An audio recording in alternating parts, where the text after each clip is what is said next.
Trump ने भारत पर 26% reciprocal tariff लगाने के बाद कहा, आप हमारे साथ सही व्यवहार नहीं कर रहे हैं। राष्ट्रपति डोनाल्ड ट्रंप ने बुधवार को अमेरिका में मैन्युफैक्चरिंग को बढ़ावा देने के लिए पारस्परिक टैरिफ का ऐलान कर दिया है। इसमें उन्होंने अलग अलग देशों के लिए अलग अलग दरों की घोषणा की है। ट्रंप ने इसे अमेरिका की आजादी करार दिया।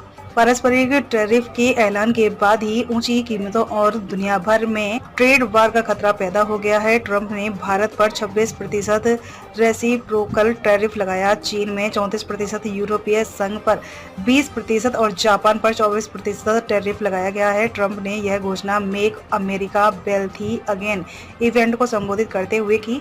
प्रधानमंत्री नरेंद्र मोदी को महान मित्र बताते हुए ट्रंप ने कहा कि भारत अमेरिका से 52% शुल्क लेता है, जबकि हम उनसे लगभग कुछ भी नहीं लेते हैं।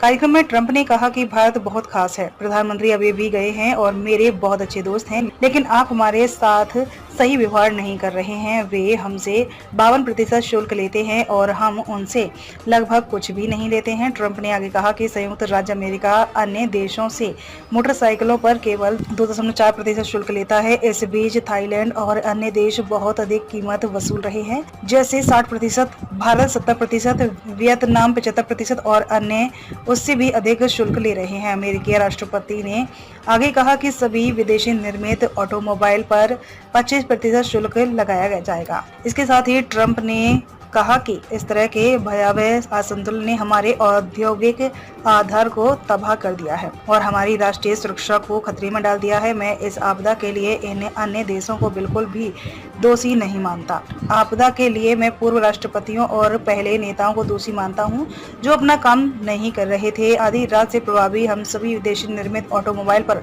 25% शुल्क लगाएंगे। चीन 34%, यूरोपीय संघ 20%, Vietnam 46%, Taiwan 32%, Japan 24%, Bharat 26%, United kingdom 10%, Bangladesh 37%, Pakistan 29%, Sri Lanka 44%, Israel 17%, Brazil, Britain पर जरूर भारत की तुलना कम शुल्क लगाया गया है, लेकिन ये अमेरिका में उन वस्तुओं की सप्लाई नहीं करते हैं जिनकी सप्लाई भारत करता है।